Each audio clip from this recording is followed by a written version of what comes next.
철문이 닫히는 소리가 등골을 타고 올라왔다.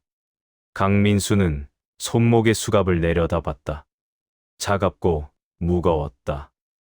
2024년 3월 15일 서울구치소. 그의 새로운 주소였다. 복도를 걸으며 민수는 주변을 관찰했다. 10년간 특수전사령부에서 익힌 습관이었다.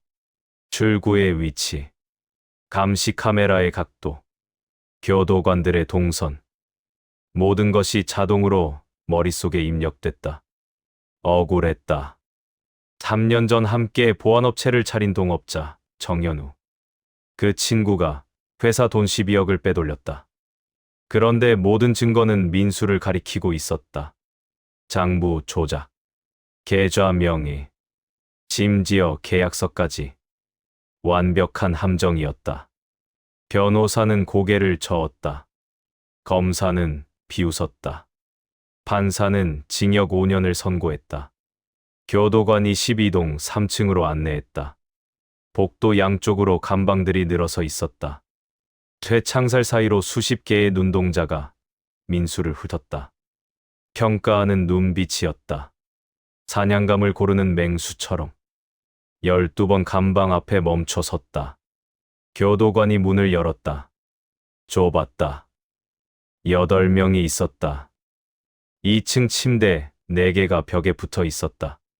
가운데 작은 테이블 하나. 화장실은 칸막이도 없이 구석에 있었다. 민수가 들어서자 대화가 멈췄다. 한 남자가 일어났다.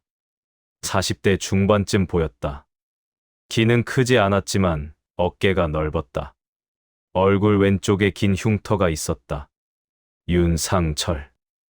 이 감방의 보스라는 소문을 들었다.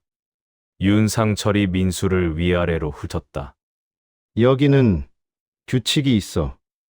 목소리가 낮고 무거웠다. 새로 들어온 놈은 선배들한테 인사를 해야 돼. 근데 말로 하는 인사는 별로 안 좋아해. 몸으로 하는 인사가 진심이 담기거든. 다른 죄수들이 킥킥 웃었다. 민수는 대답하지 않았다. 그저 윤상철을 바라봤다. 표정 없이, 감정 없이. 윤상철의 눈빛이 차갑게 변했다. 듣기는 들려? 아니면 귀머거리야? 순간 윤상철의 부하 둘이 민수 양옆을 잡았다. 말은 움직임이었다. 계획된 행동. 그들은 이걸 수없이 반복했을 것이다. 민수는 여전히 움직이지 않았다. 윤상철이 주먹을 쥐고 다가왔다. 복부를 노리는 자세였다. 외상이 남지 않는 부위. 교활했다. 주먹이 날아왔다. 민수는 그제야 움직였다. 왼쪽으로 상체를 5cm만 틀었다. 윤상철의 주먹이 허공을 가르며 지나갔다. 동시에 민수는 양팔을 가볍게 비틀었다. 자신을 잡고 있던 두 남자가 균형을 잃고 비틀거렸다. 윤상철의 얼굴이 굳었다. 민수는 뒤로 한 걸음 물러섰다. 침착했다. 도발하지 않았다. 하지만 메시지는 분명했다. 만만한 상대가 아니라는 것. 침묵이 흘렀다. 문득 구석에서 박수 소리가 들렸다. 느릿하고 규칙적인 박수. 모두의 시선이 그쪽으로 향했다. 한 남자가 아래 침대에 누워 있었다. 45세쯤 돼 보였다. 머리는 반백이었고 눈가에 주름이 깊었다. 하지만 눈빛만은 날카로웠다. 최태식이었다. 민수는 입소 전에 그 이름을 들었다. 전직, 조폭, 두목. 15년째 복역 중. 감옥 내 최고 실세 중 하나. 최태식이 천천히 일어났다. 상철아, 오늘은 이만하자. 윤상철이 인상을 찌푸렸다. 최 형님. 이건 우리 방일인데요. 그래, 너희 방일이지. 근데 내가 봤을 때 저 친구 만만한 상대가 아니야. 군인 출신인 것 같은데. 민수는 최태식을 봤다. 예리한 관찰자였다. 몇 초만 봤을 뿐인데 정체를 간파했다. 윤상철이 코웃음을 쳤다. 군인이면 어때요? 여긴 전쟁터가 아니라 감옥이에요. 맞아. 그래서 오늘은 여기까지만 하라는 거야. 최태식의 목소리에 힘이 실렸다. 윤상철이 입술을 깨물었다. 분해 보였다. 하지만 최태식의 말을 거스를 수는 없었다. 윤상철이 민수를 노려봤다. 운 좋은 줄 알아. 다음엔 없어. 그렇게 말하고는 자리로 돌아갔다. 민수는 빈 침대로 갔다. 위층 침대였다. 매트리스가 얇았다. 바로 아래가 딱딱하게 느껴졌다. 짐을 풀기 시작했다. 손이 작은 물건에 닿았다. 십자가 목걸이였다. 은색이었다. 작고 낡았다. 민수는 목걸이를 꺼내 손바닥에 올렸다. 십자가 뒷면에 작은 글씨가 새겨져 있었다. 아빠, 사랑해요. 민지. 딸의 이름이었다. 민수의 가슴이 조였다. 5년 전 그날이 떠올랐다. 2019년 11월 3일. 비가 내리던 토요일. 민지는 겨우 5살이었다. 학원 가는 길이었다. 트럭이 신호를 무시했다. 민지는 그 자리에서 죽었다. 운전자는 마약에 취해 있었다. 나중에 밝혀진 사실이지만 그 트럭은 범죄 조직의 운반 차량이었다. 마약을 실어 나르던 중이었다. 재판은 허무했다. 운전자는 징역 3년을 받았다. 배후 조직은 증거 불충분으로 풀려났다. 민수는 목걸이를 주머니 깊숙이 넣었다. 아무도 모르게. 이곳에서 약점은 무기가 됐다. 저녁, 식사 시간이 됐다. 수백 명의 죄수들이 식당으로 모였다. 민수는 식판을 들고 줄을 섰다. 밥과 국, 반찬 2가지. 형편없어 보였다. 자리를 찾아 앉았다. 혼자 먹으려 했다. 그때 누군가 맞은편에 앉았다. 최태식이었다. 민수는 숟가락을 든 채 멈췄다. 최태식이 밥을 한 숟가락 떴다. 긴장 풀어. 밥이나 먹자. 민수는 대답하지 않았다. 최태식이 씹으며 말했다. 자네 이름이 뭐지? 강민수요. 나이는? 37입니다. 좋네. 뭐로 들어왔어? 횡령. 최태식이 고개를 끄덕였다. 억울해 보이는데. 민수는 숟가락을 내려놨다. 제 얼굴에 그렇게 쓰여 있나요? 아니, 눈빛이 다르거든. 진짜 나쁜 놈들은 눈에 체념이 있어. 자기가 뭘 했는지 알고 들어온 눈빛이지. 근데 자네 눈엔 분노가 있어. 억울한 사람 눈이야. 민수는 최태식을 다시 봤다. 이 남자는 단순한 조폭이 아니었다. 사람을 읽는 능력이 있었다. 그래서요? 그게 형님한테 무슨 의미가 있습니까? 최태식이 웃었다. 의미 있지. 억울한 사람은 2가지 중 하나야. 포기하고 썩어 들어가거나 아니면 뭐라도 해보려고 발버둥 치거나. 자넨 후자 같은데. 민수는 대답하지 않았다. 최태식이 목소리를 낮췄다. 여기서 살아남으려면 편이 필요해. 윤상철은 이제 자네를 찍었어. 오늘 당한 걸 그냥 안 넘길 거야. 그건 제가 알아서 할 일입니다. 혼자서? 민수는 최태식을 똑바로 봤다. 혼자서도 충분합니다. 최태식의 눈빛이 변했다. 흥미가 번졌다. 자신감 하나는 대단하네. 좋아. 그럼 지켜보지 뭐. 그렇게 말하고는 자리에서 일어났다. 민수는 다시 밥을 먹기 시작했다. 맛이 없었다. 하지만 먹어야 했다. 체력을 유지해야 했다. 식사를 마치고 감방으로 돌아왔다. 불이 꺼졌다. 소등 시간이었다. 민수는 침대에 누웠다. 천장이 보였다. 금이 가 있었다. 주변에서 숨소리가 들렸다. 누군가는 코를 골았다. 누군가는 뒤척였다. 민수는 눈을 감았다. 하지만 잠이 오지 않았다. 머릿속으로 계산을 시작했다. 5년. 1825일. 여기서 견뎌야 할 시간. 너무 길었다. 민지 없이 보내야 할 시간들. 문득 옆 침대에서 속삭임이 들렸다. 박준영이라는 남자였다. 33세. 조용한 남자였다. 입소 후 거의 말이 없었다. 박준영이 뭔가 중얼거리고 있었다. 민수는 귀를 기울였다. 숫자였다. 규칙적으로 반복했다. 암호 같았다. 민수는 그 숫자를 기억했다. 이유는 몰랐다. 하지만 본능이 말했다. 중요한 정보라고. 시간이 흘렀다. 민수는 마침내 잠들었다. 얕은 잠이었다. 군대에서 익힌 잠. 언제든 깰 수 있는 잠. 새벽 4시. 갑자기 누군가 민수의 입을 막았다. 민수는 즉시 눈을 떴다. 어둠 속에서 3명의 실루엣이 보였다. 윤상철의 부하들이었다. 하나가 속삭였다. 조용히 해. 안 그럼 죽여. 민수는 움직이지 않았다. 상황을 판단했다. 3대. 좁은 공간.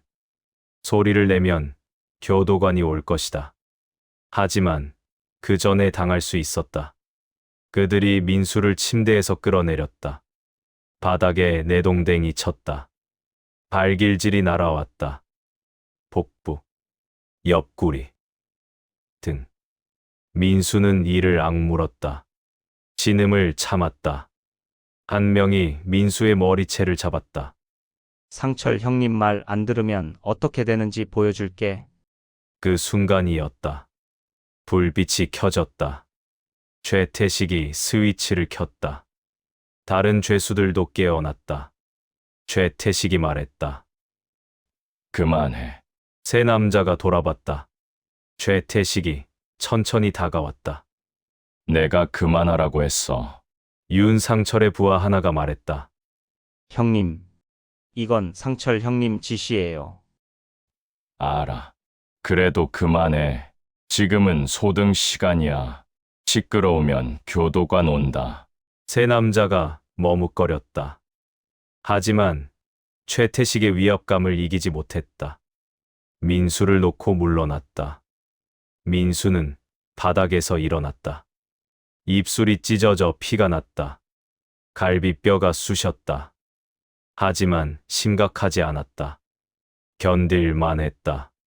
최태식이 민수를 봤다. 괜찮아? 민수는 고개를 끄덕였다. 그날 밤 민수는 다시 잠들지 못했다. 침대에 누워 천장을 봤다. 계획을 세워야 했다. 윤상철은 계속 노릴 것이다. 언젠가 최태식이 없을 때 다시 공격할 것이다.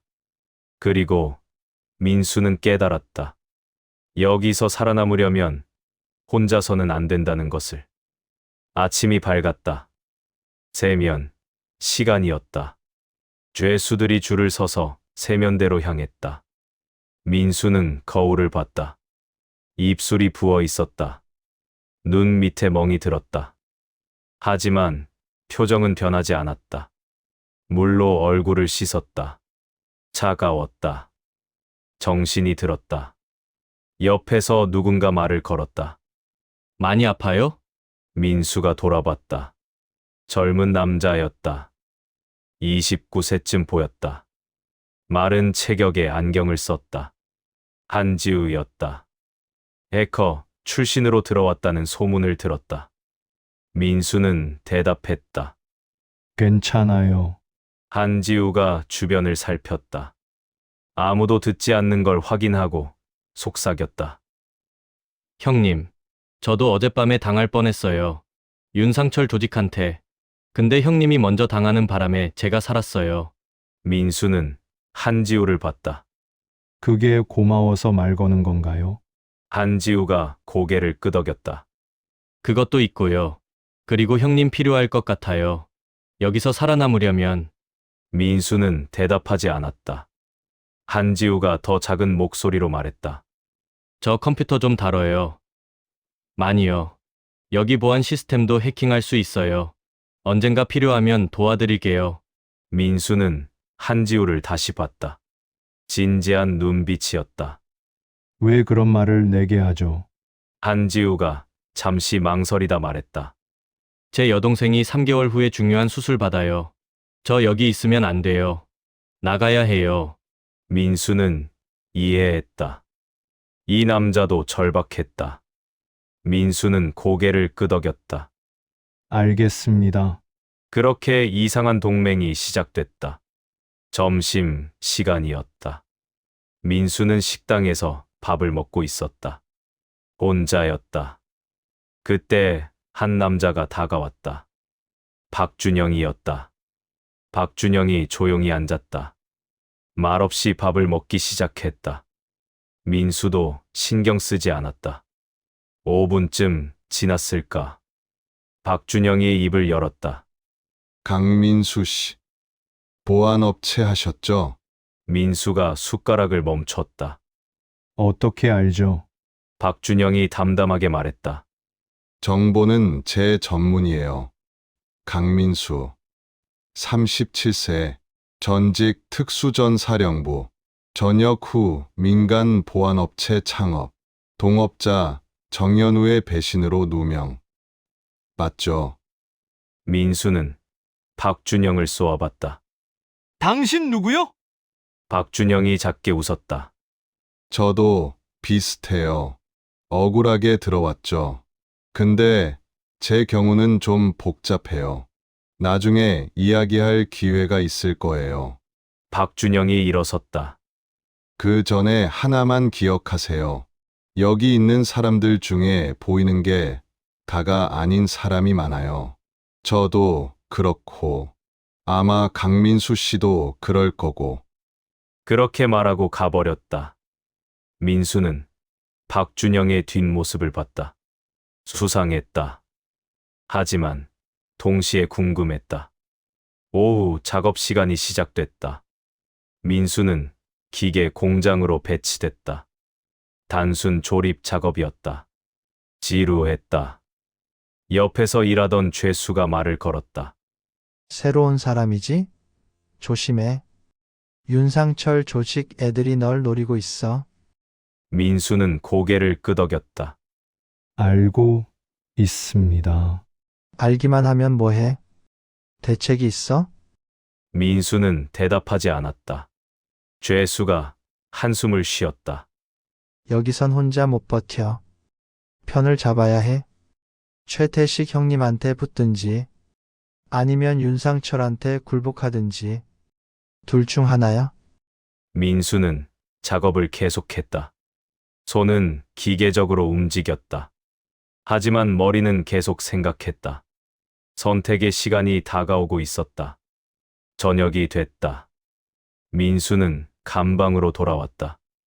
윤상철이 있었다. 최태식은 없었다. 면회 간다고 들었다. 윤상철이 민수를 봤다. 강민수, 이리 와봐. 민수는 움직이지 않았다. 윤상철의 얼굴이 일그러졌다. 못 들었어? 이리 오라고. 민수는 천천히 다가갔다. 경계했다. 윤상철이 말했다. 너 계속 최태식한테 붙어 있을 거야? 민수는 대답하지 않았다. 윤상철이 코웃음 쳤다. 좋아. 그럼 어디 두고 보자. 최태식이 평생 널 지켜줄 수 있나? 그 순간 최태식이 돌아왔다. 분위기가 얼어붙었다. 최태식이 윤상철을 봤다. 무슨 재미있는 이야기 하나? 윤상철이 돌아서며 말했다. 별거 아닙니다. 형님, 그렇게 긴장된 하루가 끝났다. 민수는 침대에 누웠다. 손을 주머니에 넣었다. 십자가 목걸이를 만졌다. 민지의 얼굴이 떠올랐다. 민수는 다짐했다. 여기서 썩을 수 없다고. 반드시 나가야 한다고. 진실을 밝혀야 한다고. 그리고 복수해야 한다고. 딸을 죽인 조직, 자신을 배신한 정연우, 모두 대가를 치러야 했다. 민수는 눈을 감았다. 내일은 또 어떤 하루가 될까? 그건 아무도 몰랐다. 하지만 한 가지는 확실했다. 강민수는 더 이상 혼자가 아니었다. 3일이 지났다. 민수는 작업장 한 구석에서 용접 작업을 하고 있었다. 불꽃이 튀었다. 수해 타는 냄새가 코를 찔렀다. 그때 누군가 다가왔다. 최태식이었다. 강민수, 잠깐 이야기 좀 하자. 민수는 용접기를 내려놓았다. 보안경을 벗었다. 최태식의 표정이 심각했다. 두 사람은 작업장 구석으로 갔다. 교도관의 시선이 닿지 않는 곳. 최태식이 말했다. 자네한테 제안이 하나 있어. 민수는 대답하지 않았다. 듣기만 했다. 최태식이 목소리를 낮췄다. 박준영이라는 친구 알지? 12번 방에 같이 있잖아. 압니다. 그 친구를 빼내야 해. 이 감옥에서. 민수의 눈빛이 변했다. 탈옥 이야기입니까? 최태식이 고개를 끄덕였다. 그래, 탈옥이야. 박준영은 특별한 사람이거든. 밖에서 그를 기다리는 사람들이 있어. 그리고 그들은 나한테 연락을 해왔어. 도와주면 보상을 하겠다고. 민수는 최태식을 똑바로 봤다. 무슨 보상입니까? 돈도 있고, 그리고 자네 누명도 벗겨줄 수 있어. 정연우라는 놈, 자네를 배신한 그 친구 말이야. 그 놈이 누구랑 연결돼 있는지 알아? 민수의 심장이 뛰었다. 누구요? 최태식이 잠시 망설였다. 범죄 조직이야. 마약, 자금 세탁, 온갖 더러운 일을 하는 놈들. 그리고 박준영이 추적하던 조직이기도 해. 민수의 머릿속이 빠르게 돌아갔다. 정연우, 범죄 조직, 마약, 그리고 5년 전 민지를 죽인 트럭. 모든 게 연결됐다. 민수는 숨을 들이켰다. 천천히, 깊게. 그래서 제가 뭘 해야 합니까? 최태식이 말했다.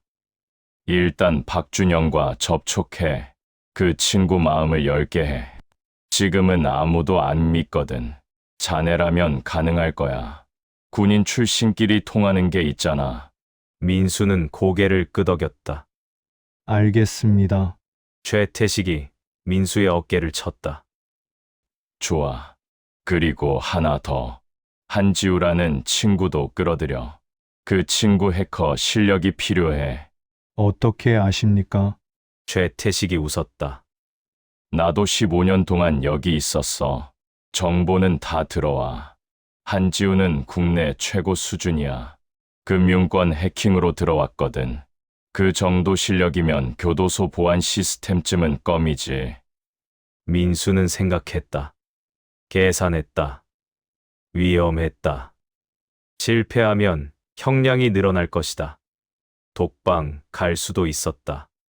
하지만 성공하면 진실을 밝힐 수 있었다. 민지의 복수를 할 수 있었다. 민수는 결심했다. 해보겠습니다. 그날 밤, 민수는 박준영의 침대로 갔다. 박준영은 눈을 감고 있었다. 하지만 자는 게 아니었다. 호흡이 규칙적이지 않았다. 민수가 속삭였다. 박준영 씨, 일어나 있죠? 박준영이 눈을 떴다. 민수를 봤다. 뭡니까? 이야기 좀 합시다. 지금 네, 지금 두 사람은 화장실 쪽으로 갔다. 가장, 구석, 말소리가 새어나가지 않는 곳. 민수가 단도직입적으로 물었다. 당신 국정원 출신이죠? 박준영의 표정이 굳었다. 누가 그런 소리를 합니까? 최태식 형님한테 들었습니다. 그리고 확신했어요. 당신이 매일 밤 중얼거리는 숫자들 9점, 15점, 23점, 7점, 암호죠. 박준영은 대답하지 않았다. 민수가 말을 이었다. 저도 군 출신입니다. 특수전사령부 10년 복무했어요. 암호 체계 정도는 알아요. 당신은 외부와 연락하려고 하고 있어요. 탈옥을 위해서. 박준영이 한숨을 쉬었다. 그래서요? 뭘 원합니까? 저도 끼워 주십시오. 왜요? 민수는 잠시 망설였다. 그리고 말했다. 제 딸이 5년 전에 죽었습니다. 마약 운반 트럭에 치여서 그 조직을 찾고 있어요. 최태식 형님 말로는 당신이 그 조직을 추적하고 있다고 들었어요. 박준영이 민수를 다시 봤다. 눈빛이 달라졌다. 당신 딸이요? 네, 5살이었습니다. 침묵이 흘렀다. 박준영이 입을 열었다. 그 조직 이름은 청룡파입니다. 국내 최대 마약 유통망이에요. 그리고 당신을 배신한 정현우도 그들과 연결돼 있어요. 민수의 주먹이 쥐어졌다. 어떻게 연결돼 있습니까? 박준영이 말했다. 정현우는 자금 세탁 책임자예요. 청룡파가 번 돈을 깨끗하게 만드는 역할. 당신 보안업체를 이용했죠. 당신 명의로 계좌를 만들고, 당신 서명을 위조하고, 모든 걸 당신한테 뒤집어 씌웠어요. 민수는 이를 악물었다. 그 새끼. 박준영이 계속했다. 하지만 정현우는 말단이에요. 진짜 보스가 따로 있어요. 그 사람을 잡아야 해요. 그게 제 임무였어요. 근데 들키고 말았죠. 누명 쓰고 여기 들어왔어요. 민수가 물었다. 보스가 누굽니까? 박준영이 고개를 저었다. 아직 몰라요. 얼굴도 이름도 모릅니다. 하지만 밖에 제 팀이 있어요. 계속 조사하고 있어요. 제가 나가면 마지막 퍼즐을 맞출 수 있어요. 민수는 생각했다. 그러면 저도 진실을 밝힐 수 있겠네요. 박준영이 고개를 끄덕였다. 네. 같이 나가면 둘 다 원하는 걸 얻을 수 있어요. 민수가 손을 내밀었다. 같이 합시다. 박준영이 민수의 손을 잡았다. 좋습니다. 이틀 후, 민수는 한지우와 운동장에서 만났다. 죄수들이 농구를 하고 있었다. 시끄러웠다. 대화하기 좋은 환경이었다. 민수가 말했다. 한지우 씨, 제안이 하나 있습니다. 한지우가 민수를 봤다. 뭔데요? 탈옥입니다. 한지우의 눈이 커졌다. 뭐라고요? 민수가 주변을 살폈다. 아무도 듣지 않았다. 3개월 후 여동생 수술이라고 했죠. 그때까지 기다릴 겁니까? 아니면 지금 나가겠습니까? 한지우가 입술을 깨물었다. 형님, 탈옥은 위험해요. 실패하면 형량이 늘어나요. 성공하면요? 한지우는 대답하지 못했다. 민수가 말했다. 당신 실력이 필요합니다. 교도소 보안 시스템 해킹할 수 있죠? 한지우가 잠시 생각했다. 할 수는 있어요. 근데 컴퓨터가 필요해요. 인터넷 연결도 필요하고. 방법이 있습니다. 최태식 형님이 도와줄 거예요. 한지우가 망설였다. 민수는 마지막 말을 했다. 여동생 생각하세요. 3개월 후면 늦을 수도 있어요. 지금 결정하세요. 한지우가 숨을 들이켰다. 그리고 고개를 끄덕였다. 알겠습니다. 하겠습니다. 그날 저녁, 최태식이 민수를 불렀다. 면회실이었다. 특별 면회였다. 교도관에게 뇌물을 먹인 것이다. 면회실에는 한 남자가 있었다. 40대 초반. 정장 차림. 깔끔한 인상. 하지만 눈빛은 차갑고 날카로웠다. 최태식이 소개했다. 이쪽은 조 변호사. 박준영과 연결된 사람이야. 조 변호사가 민수에게 악수를 청했다. 강민수 씨, 만나서 반갑습니다. 민수는 악수했다. 조 변호사가 말했다. 박준영을 빼내주면 당신한테도 이익이 됩니다. 청룡파에 대한 모든 정보를 드리죠. 정현우의 위치도 알려드리고 당신 누명을 벗기는 증거도 확보해 드립니다. 민수가 물었다. 어떻게 믿습니까? 조 변호사가 서류 봉투를 꺼냈다. 이걸 보세요. 민수는 봉투를 열었다. 사진들이었다. 정현우가 낯선 남자와 만나는 사진. 돈 가방을 주고받는 장면. 서류에 서명하는 모습. 민수의 손이 떨렸다. 이게 언제 찍힌 겁니까? 2주 전입니다. 정현우는 지금도 활동 중이에요. 당신이 감옥에 있는 동안 민수는 이를 악물었다. 조 변호사가 말했다. 박준영을 빼내주세요. 그러면 이 모든 증거를 법정에 제출하겠습니다. 당신은 무죄가 돼요. 그리고 정현우는 감옥에 갑니다. 민수는 사진을 내려놨다. 알겠습니다. 하겠습니다. 조 변호사가 웃었다. 잘 생각하셨어요. 면회가 끝났다. 민수는 감방으로 돌아가는 길에 생각했다. 계획이 점점 구체화되고 있었다. 인원도 모였다. 최태식, 박준영, 한지우, 그리고 자신. 하지만 여전히 문제가 있었다. 윤상철이었다. 그날 밤, 민수는 침대에 누워 있었다. 눈을 감았다. 하지만 잠들지 못했다.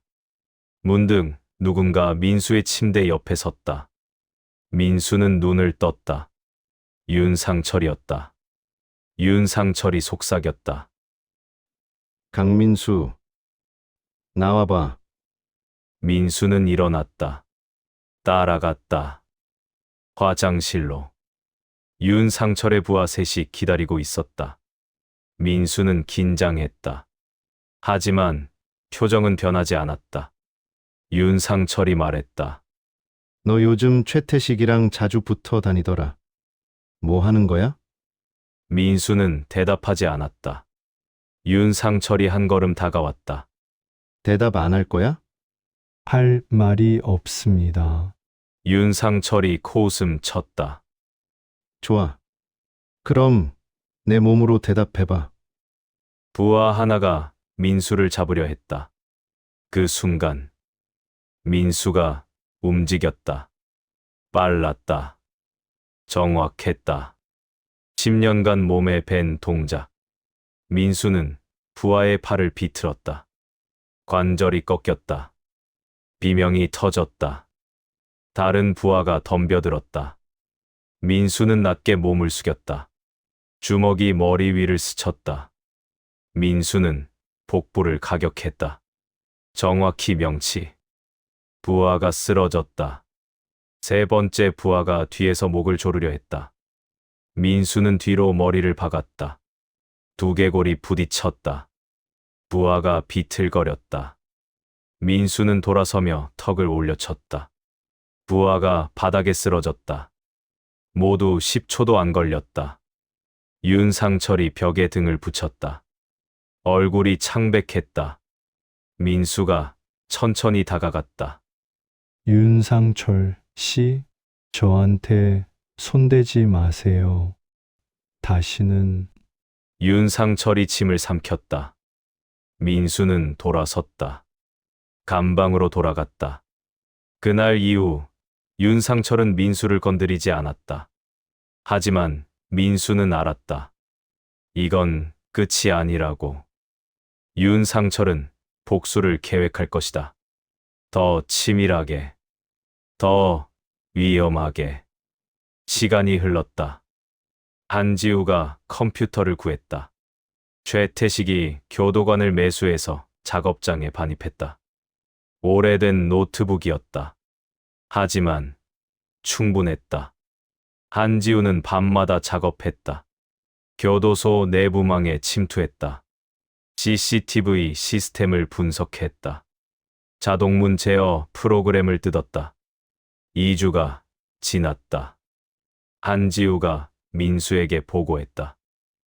형님, 됐어요. 시스템 장악했어요. 민수가 물었다. 얼마나 통제할 수 있어요? CCTV는 전부 끌 수 있어요. 녹화도 중지시킬 수 있고, 자동문은 50% 정도, 중요한 구역은 수동으로 열어야 해요. 하지만 타이밍만 맞으면 가능해요. 민수는 고개를 끄덕였다. 좋아요. 계속 준비하세요. 그날 밤, 민수는 최태식, 박준영과 만났다. 세 사람은 작업장 창고에 숨었다. 밤 10시. 교대 시간이라 교도관이 적었다. 최태식이 지도를 펼쳤다. 교도소 설계도였다. 여기가 우리 위치야. 12동 3층. 여기서 나가려면 3개 검문소를 통과해야 해. 박준영이 말했다. 첫 번째는 동출입구, 두 번째는 중앙복도, 세 번째는 정문. 민수가 물었다. 정문은 어떻게 통과합니까? 최태식이 웃었다. 밖에서 도와줄 사람들이 있어. 조 변호사가 준비 중이야. 폭발물을 써서 혼란을 만들 거야. 민수는 설계도를 보며 생각했다. 문득 한 가지가 눈에 들어왔다. 감시실에서 감방으로 가는 통로. 그 아래에 작은 표시가 있었다. 민수가 물었다. 이게 뭡니까? 최태식이 봤다. 아, 하수구야. 오래된 거. 일제시대 때 만들어진 거라. 지금은 안 쓰는데. 박준영이 말했다. 그럼 여기로 나갈 수 있지 않습니까? 최태식이 고개를 저었다. 문제가 있어. 감방에서 하수구까지 터널을 파야 해. 최소 일주일은 걸려. 민수가 말했다. 해봅시다. 검문소 3개 통과하는 것보다 낫습니다. 박준영이 동의했다. 저도 찬성입니다. 최태식이 한숨을 쉬었다. 알았어. 그럼 터널을 파자. 근데 조용히 해야 해. 소리 나면 바로 들켜. 민수는 고개를 끄덕였다. 제가 하겠습니다. 그날부터 민수는 밤마다 터널을 팠다. 침대 및 바닥 타일을 드러냈다. 그 아래는 콘크리트였다. 단단했다. 민수는 작업장에서 훔친 쇠막대를 사용했다. 조금씩, 천천히, 소리 나지 않게. 손이 부르텄다. 피가 났다. 하지만 멈추지 않았다. 최태식이 망을 봤다. 박준영이 흙을 치웠다. 한지우가 환기를 담당했다. 4명이 한 팀이 됐다. 일주일이 지났다. 터널이 완성됐다. 깊이 2m. 하수구까지 연결됐다. 민수는 터널 안으로 들어가 봤다. 좁았다. 어두웠다. 하지만 통과할 수 있었다. 하수구는 생각보다 컸다. 성인 남자가 허리를 굽히고 걸을 수 있는 높이였다. 민수는 밖으로 나왔다. 최태식에게 보고했다. 됐습니다. 이제 날짜만 정하면 됩니다. 최태식이 웃었다. 좋아. 조 변호사한테 연락하자. 그날 밤, 민수는 침대에 누워 십자가 목걸이를 만졌다. 민지의 얼굴이 떠올랐다.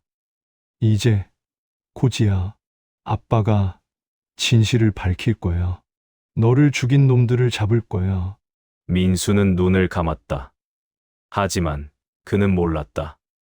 윤상철이 모든 걸 눈치채고 있다는 것을. 그리고 더 큰 위험이 다가오고 있다는 것을. D-3점. 민수는 작업장에서 마지막 점검을 하고 있었다. 한지우가 옆에 앉았다. 노트북을 펼쳤다. 형님, 시스템 최종 확인했어요.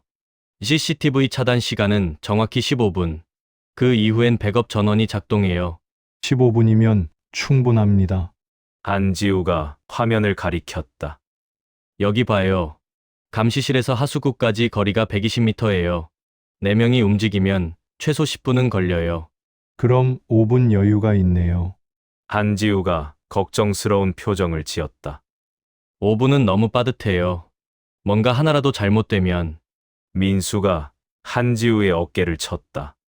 잘못되지 않게 하는 게 우리 일이에요. 그때였다.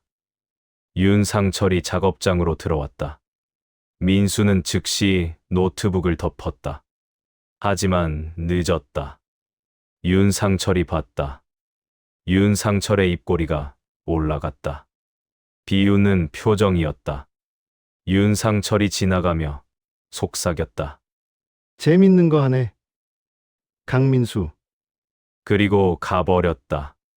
한지우가 창백해졌다. 형님, 들킨 것 같아요. 민수는 윤상철의 뒷모습을 봤다. 계획을 앞당겨야겠어요. 그날 저녁, 민수는 최태식과 긴급 회의를 했다. 최태식이 고개를 저었다. 안 돼. 조 변호사가 아직 준비 안 됐어.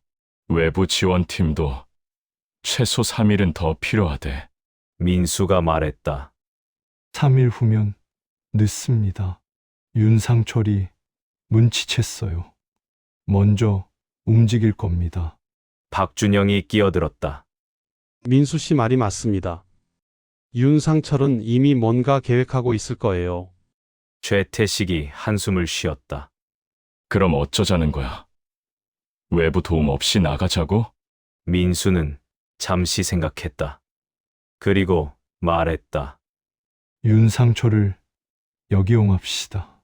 모두가 민수를 봤다. 민수가 설명했다. 윤상철이 먼저 폭동을 일으키게 만드는 겁니다. 그 혼란을 이용해서 우리가 빠져나가는 거예요. 최태식이 미간을 찌푸렸다. 그게 가능해? 민수가 고개를 끄덕였다. 윤상철은 교도소 내 마약 거래를 장악하고 있어요. 그게 들통나면 끝이죠. 우리가 그 정보를 흘리면 윤상철은 증거인멸을 위해 움직일 수밖에 없어요. 박준영이 말했다. 그럼 교도관들한테 익명 제보를 하는 거군요. 맞습니다. 그리고 윤상철이 폭동을 일으키는 순간 우리가 탈출합니다.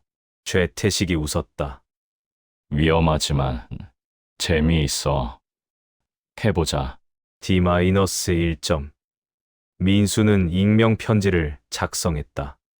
교도관 김철수에게 윤상철은 12동 환풍구에 마약을 숨기고 있습니다. 오늘 밤 10시에 거래가 있을 예정입니다. 편지를 접었다. 한지우에게 줬다. 이거 청소구역에 떨어뜨려요. 김교도관이 발견하게. 한지우가 고개를 끄덕였다. 알겠습니다. 그날 오후, 김교도관이 편지를 발견했다. 김교도관은 편지를 읽고 교도소장에게 보고했다. 교도소장이 지시했다. 오늘 밤 10시 12동을 급습한다. 모든 교도관 대기 태세. 소문은 빠르게 퍼졌다. 윤상철의 귀에도 들어갔다. 윤상철은 즉시 부하들을 모았다. 누군가 우리를 팔아먹었어. 마약을 옮겨야 해. 지금 당장. 부하 하나가 물었다. 형님, 누가 밀고 한 것 같아요? 윤상철의 눈빛이 민수를 향했다. 강민수. 그 새끼야. 저녁, 식사 시간. 식당은 긴장감으로 가득했다. 윤상철의 조직원들이 민수를 노려봤다. 민수는 신경 쓰지 않고 밥을 먹었다. 최태식이 옆에 앉았다. 준비됐어. 민수가 고개를 끄덕였다. 오늘 밤입니다. 밤 9시 30분. 모든 죄수들이 감방으로 돌아왔다. 소등 시간이었다. 불이 꺼졌다. 민수는 침대에 누웠다. 하지만 눈은 떴다. 시간을 확인했다. 9시 45분. 15분 남았다. 민수의 심장이 뛰었다. 빠르고 규칙적으로. 10년 전 특수부대 시절이 떠올랐다. 작전 전의 긴장감. 그때와 똑같았다. 민수는 심호흡을 했다. 9시 55분. 복도에서 발소리가 들렸다. 교도관들이었다. 많았다. 최소 10명. 그들이 12동으로 들어왔다. 윤상철의 감방 문이 열렸다. 교도관이 소리쳤다. 전원 나와. 수색한다. 윤상철이 나왔다. 얼굴이 일그러져 있었다. 무슨 짓이에요? 교도관이 마약 탐지견을 끌고 들어왔다. 개가 환풍구를 향해 짖었다. 교도관이 환풍구를 열었다. 그 안에 비닐봉지가 있었다. 마약이었다. 교도관이 윤상철을 봤다. 윤상철, 넌 끝이야. 윤상철이 미친 듯이 웃었다. 끝! 아직 끝난 게 아니야. 그 순간 윤상철이 교도관을 밀쳤다. 부하들이 일제히 움직였다. 싸움이 시작됐다. 교도관들이 경봉을 휘둘렀다. 죄수들이 주먹을 날렸다. 비명과 고함이 터졌다. 복동이었다. 민수는 이 순간을 기다렸다. 민수가 최태식을 봤다. 최태식이 고개를 끄덕였다. 박준영과 한지우도 준비됐다. 네 사람은 침대 밑으로 들어갔다. 터널이 열려 있었다. 민수가 먼저 들어갔다. 좁았다. 숨이 막혔다. 하지만 계속 나아갔다. 최태식이 뒤따랐다. 박준영, 한지우. 위에서 소리가 들렸다. 복동은 계속되고 있었다. 민수는 하수구에 도착했다. 뚜껑을 밀어 올렸다. 악취가 코를 찔렀다. 하지만 신경 쓰지 않았다. 민수는 하수구로 내려갔다. 물이 발목까지 찼다. 차갑고 또 더러웠다. 다른 사람들도 내려왔다. 최태식이 말했다. 이쪽으로 200m만 가면 외부와 연결돼. 네 사람은 하수구를 따라 걸었다. 어두웠다. 한지우가 가져온 손전등이 유일한 빛이었다. 10분이 지났다. 갑자기 앞이 막혔다. 쇠창살이었다. 최태식이 당황했다. 이게 뭐야? 지도에는 없었는데. 민수는 쇠창살을 흔들었다. 녹슬었다. 하지만 튼튼했다. 박준영이 말했다. 부숴야 해요. 민수는 뒤로 물러섰다. 그리고 발로 찼다. 1번, 2번, 3번. 쇠창살이 휘었다. 4번째. 쇠창살이 떨어졌다. 민수는 숨을 헐떡였다. 하지만 멈추지 않았다. 계속 나아갔다. 5분 후 빛이 보였다. 출구였다. 민수는 속도를 냈다. 뛰었다. 출구에 도착했다. 밖은 숲이었다.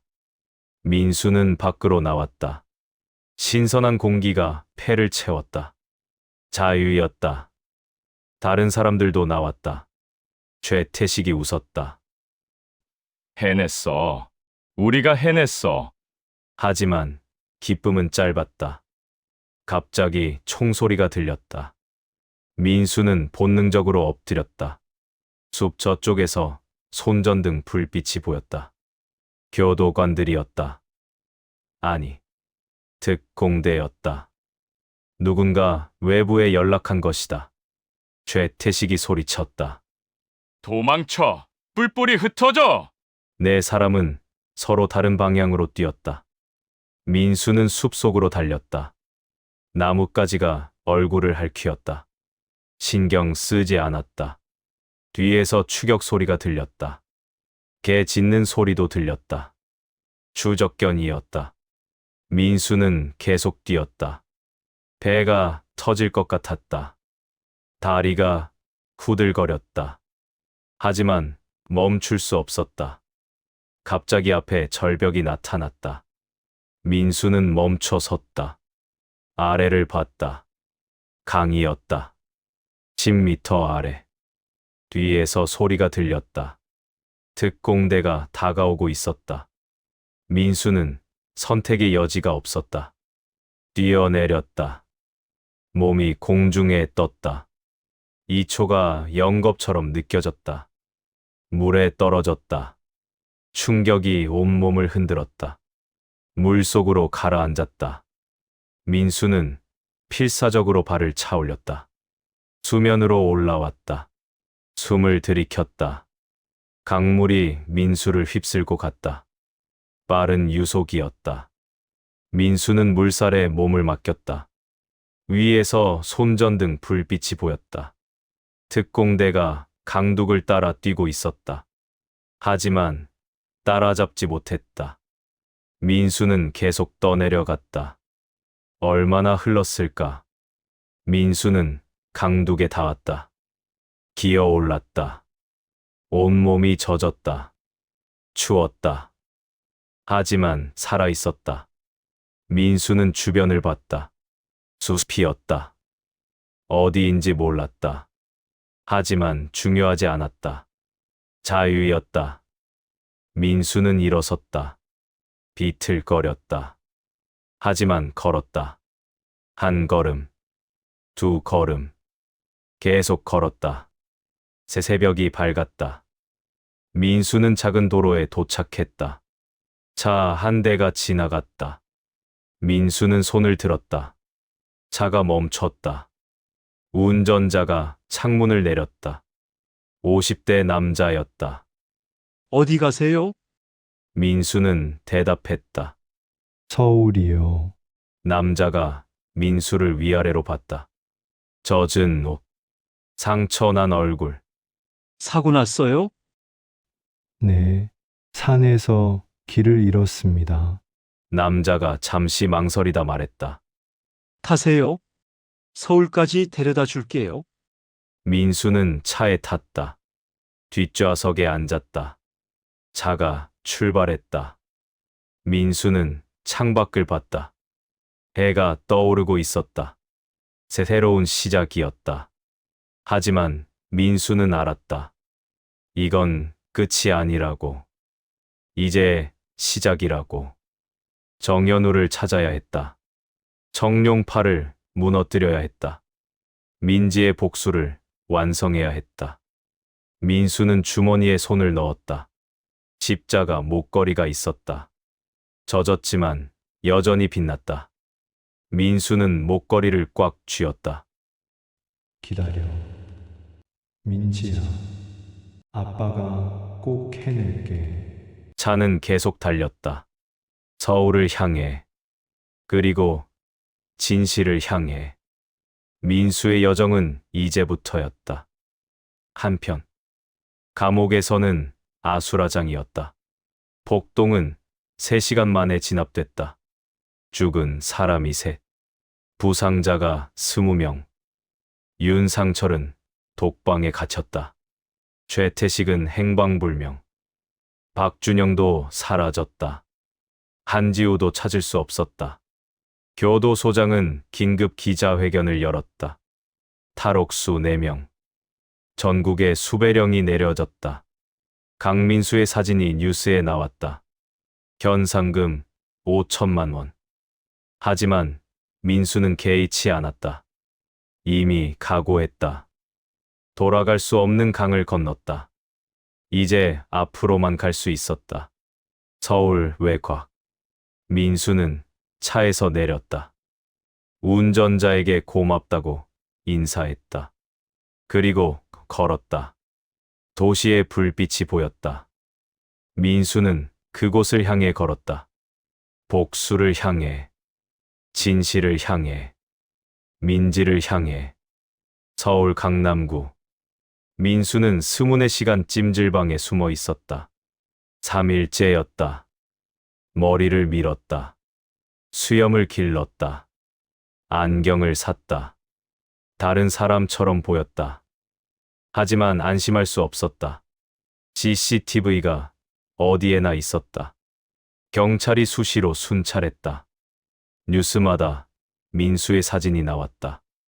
민수는 공중전화로 조 변호사에게 연락했다. 조 변호사가 말했다. 강민수 씨, 박준영은 무사히 빠져나갔습니다. 지금 안전한 곳에 있어요. 다행입니다. 최태식 형님은요? 연락이 끊겼습니다. 아직 찾고 있어요. 민수의 가슴이 내려앉았다. 한지우는요? 한지우도 무사합니다. 여동생 수술도 잘 끝났어요. 민수는 안도의 한숨을 쉬었다. 조 변호사가 말을 이었다. 정연우의 위치를 파악했습니다. 강남구 청담동 빌딩 35층에 사무실이 있어요. 민수의 주먹이 쥐어졌다. 알겠습니다. 조심하세요. 청룡파 조직원들이 지키고 있을 겁니다. 민수는 전화를 끊었다. 드디어였다. 3년을 기다렸다. 이제 정연우와 마주할 시간이었다. 그날 밤, 민수는 청담동으로 갔다. 고층 빌딩이 즐비했다. 불빛이 화려했다. 민수는 목표 빌딩 앞에 섰다. 35층. 창문에 불이 켜져 있었다. 민수는 건물 뒤편으로 돌아갔다. 비상계단이 있었다.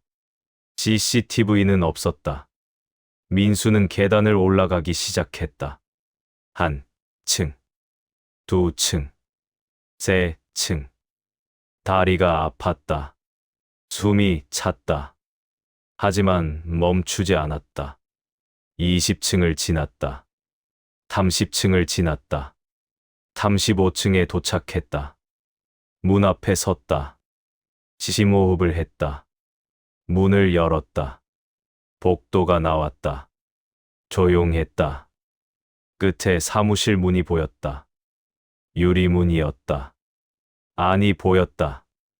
정연우가 있었다. 책상에 앉아 서류를 보고 있었다. 혼자였다. 민수는 천천히 다가갔다. 정연우는 눈치채지 못했다. 민수는 문을 열었다. 정연우가 고개를 들었다. 눈이 마주쳤다. 정연우의 얼굴이 하얗게 변했다. 민수야? 민수는 문을 닫았다. 잠갔다.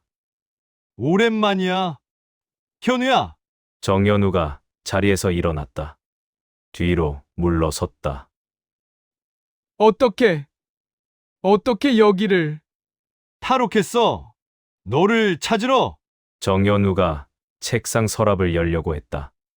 민수가 빠르게 움직였다. 정연우의 손목을 잡았다. 비틀었다. 정연우가 비명을 질렀다.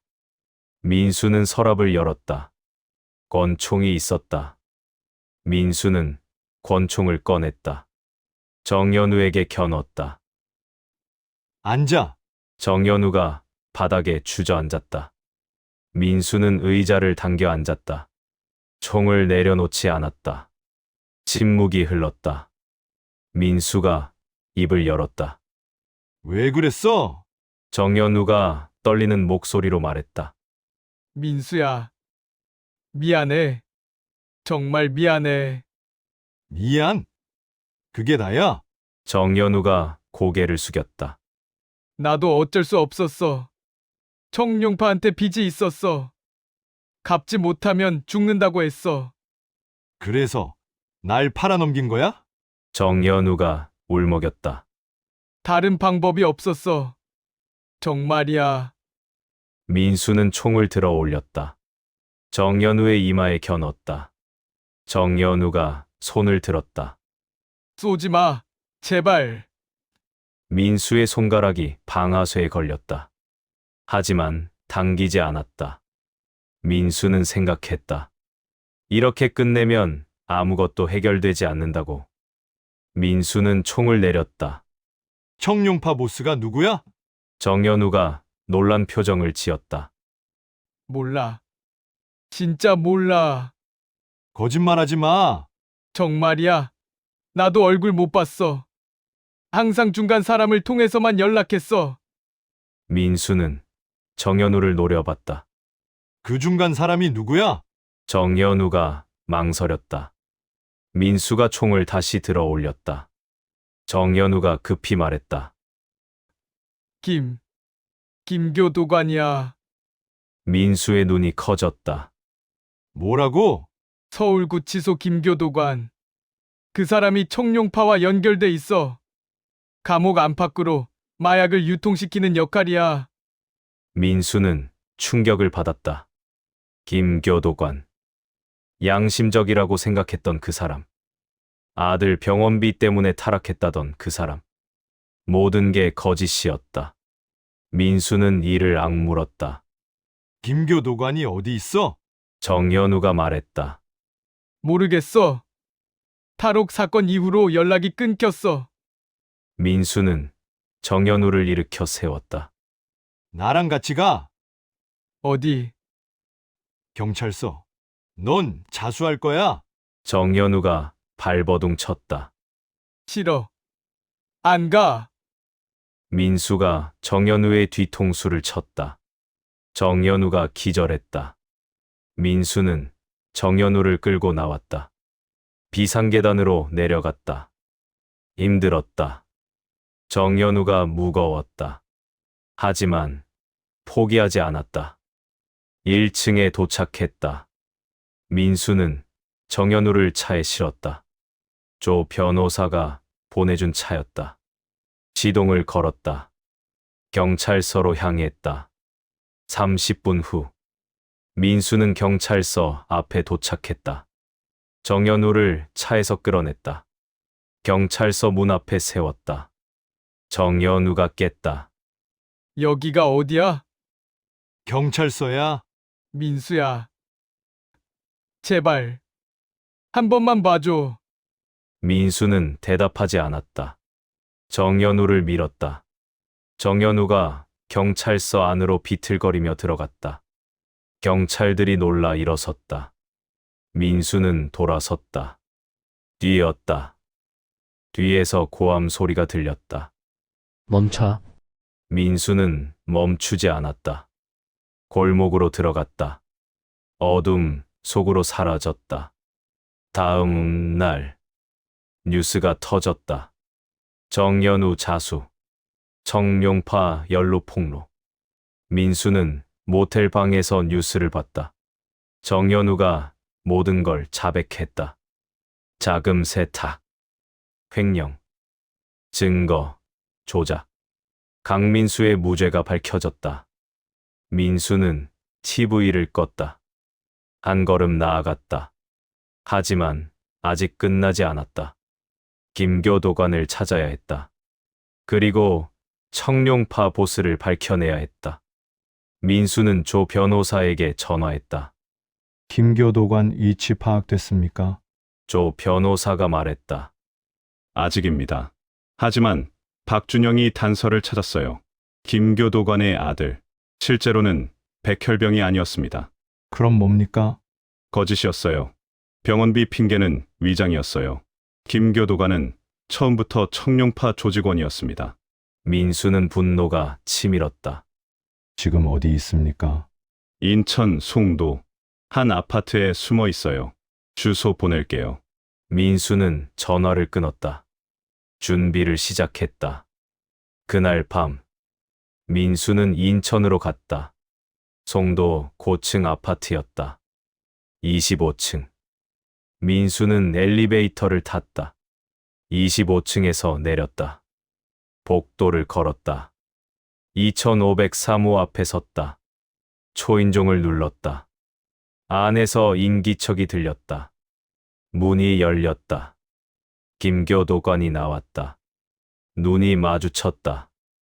김교도관의 표정이 굳었다. 강민수, 민수는 문을 밀었다. 김교도관이 뒤로 넘어졌다.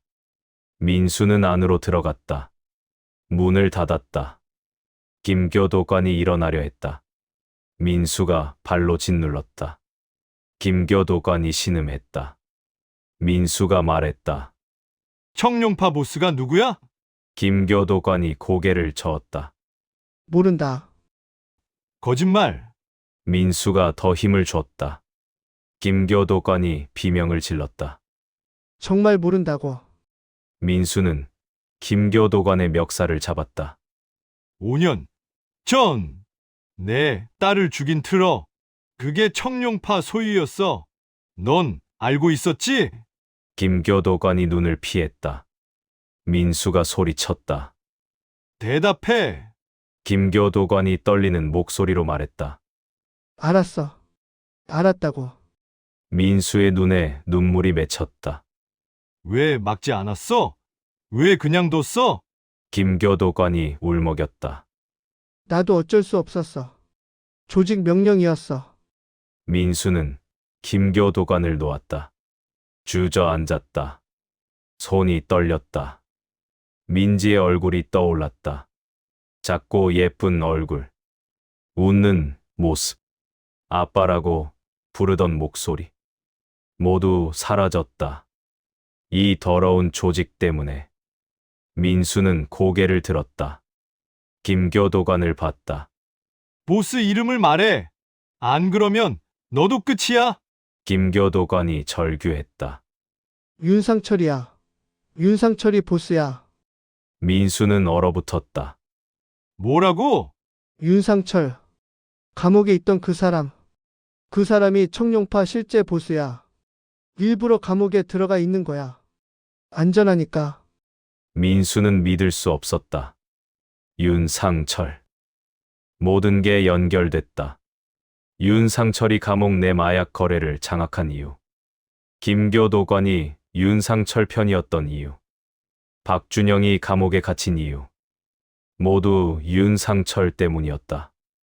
민수는 일어섰다. 김교도관도 일으켜 세웠다.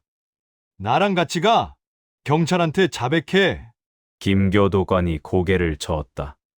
안 돼. 죽어. 죽기 싫으면 협조해.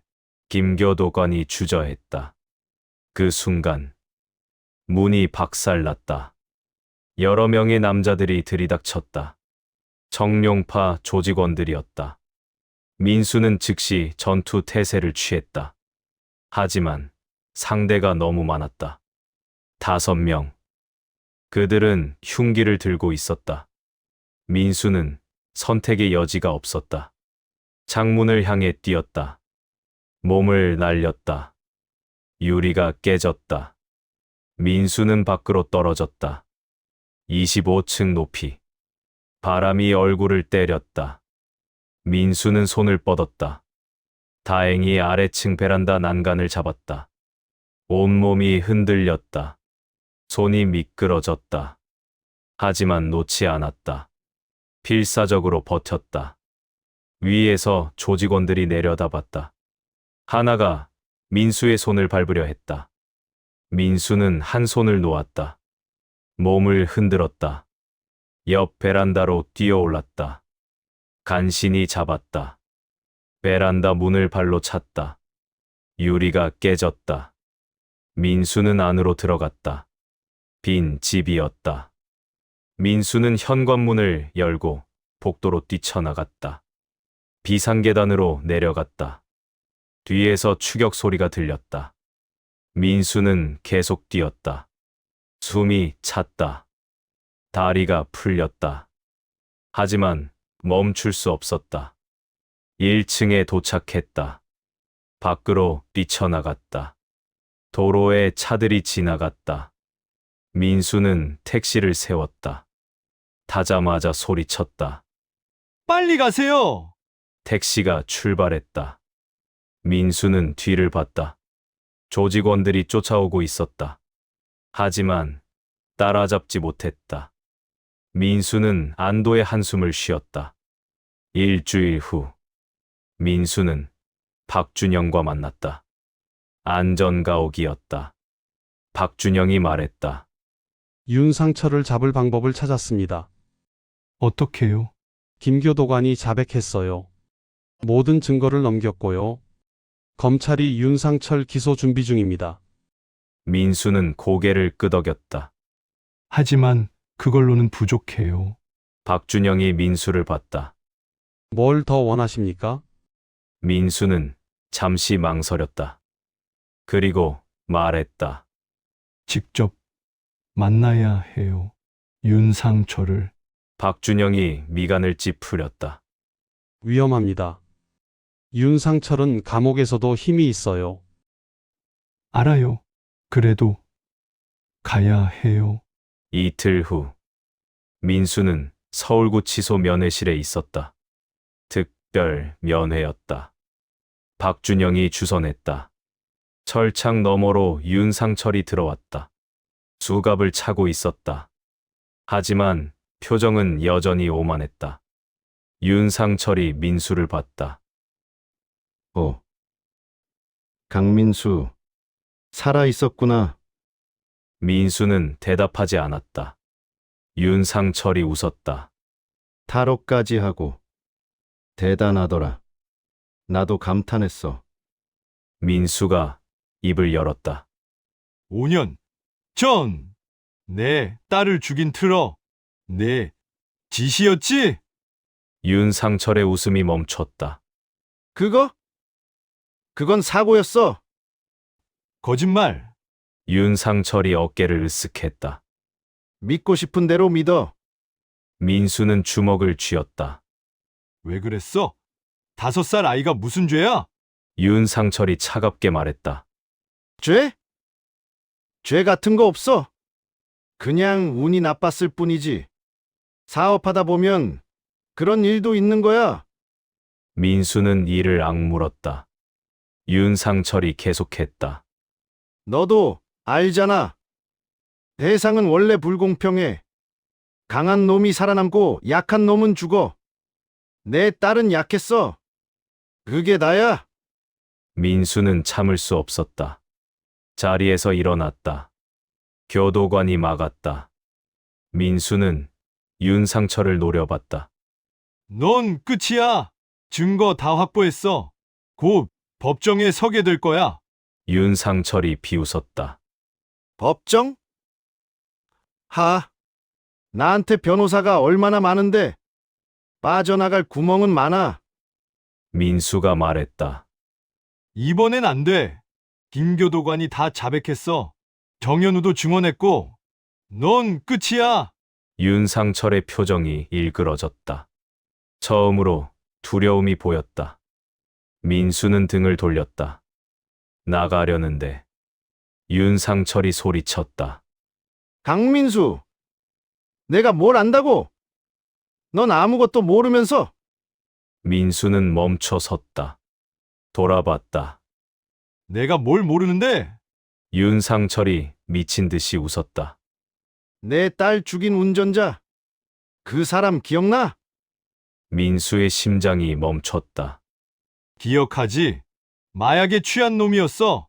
징역 3년 받고 나왔지? 윤상철이 말했다. 그 사람 지금 죽었어. 2년 전에 내가 죽였거든. 민수의 눈이 커졌다. 왜? 입막음이야. 너무 많이 알았거든. 그래서 정리했지. 깔끔하게. 민수는 온몸이 떨렸다. 윤상철이 웃었다. 복수하고 싶었지? 근데 이미 늦었어. 하하하. 민수는 철창을 잡았다. 흔들었다. 교도관들이 민수를 떼어냈다. 밖으로 끌고 나갔다. 윤상철의 웃음소리가 메아리 쳤다. 민수는 밖으로 나왔다. 주저앉았다. 모든 게 무너졌다. 복수의 대상조차 사라졌다. 민수는 하늘을 봤다. 눈물이 흘렀다. 민지야, 미안해. 그때 누군가 민수의 어깨를 쳤다. 박준영이었다. 강민수 씨, 일어나세요. 민수는 고개를 저었다. 박준영이 말했다. 아직 끝난 게 아닙니다. 윤상철을 법정에 세울 수 있어요. 제대로 된 처벌을 받게 할 수 있어요. 민수가 박준영을 봤다. 그게 무슨 의미가 있어요? 박준영이 단호하게 말했다. 의미 있습니다. 딸을 위해서라도, 다른 희생자들을 위해서라도 윤상철은 끝장내야 해요. 민수는 천천히 일어섰다. 박준영이 옳았다. 아직 끝나지 않았다. 석 달 후. 법정. 윤상철의 재판이 열렸다. 방청석은 10,000원이었다. 언론이 몰렸다. 민수도 있었다. 검사가 기소장을 읽었다. 마약, 유통, 살인, 교사, 조직, 운영. 증거들이 제출됐다. 김교도관의 증언, 정연우의 자백, 동장, 기록. 모든 게 윤상철을 가리켰다.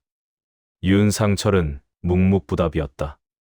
변호사들이 발버둥 쳤다. 하지만 소용없었다. 판결이 내려졌다. 징역 30년. 방청석에서 탄성이 터졌다. 윤상철이 고개를 돌렸다. 민수를 봤다. 민수는 표정 없이 바라봤다. 윤상철이 끌려나갔다. 재판이 끝났다. 민수는 법원을 나왔다. 햇빛이 따뜻했다. 민수는 하늘을 봤다. 구름 한 점 없이 맑았다. 민수는 주머니에서 십자가 목걸이를 꺼냈다. 오랜만에 빛을 봤다. 민수는 목걸이를 목에 걸었다. 그리고 걸었다. 앞으로. 새로운 시작을 향해. 1년 후. 민수는 작은 사무실을 열었다. 간판에 적혀 있었다. 민지, 시큐리티. 딸의 이름을 딴 보안업체였다. 한지우가 직원으로 일했다. 박준영이 가끔 들렀다. 최태식도 살아서 돌아왔다. 다리를 다쳤지만 무사했다. 모두 새로운 삶을 살고 있었다. 어느 날, 민수는 민지의 묘지를 찾았다. 꽃을 놓았다. 무릎을 꿇고 앉았다. 민지야, 아빠가 해냈어. 바람이 불었다. 나무짚이 흔들렸다. 민수는 미소 지었다. 이제 편히 쉬어. 아빠도 이제 괜찮아. 민수는 일어섰다. 돌아서서 걸었다. 뒤돌아보지 않았다. 앞만 봤다. 새로운 내일을 향해. 그렇게 강민수의 이야기는 끝났다. 하지만 그의 삶은 계속됐다. 매일매일 민지를 기억하며 그리고 살아가며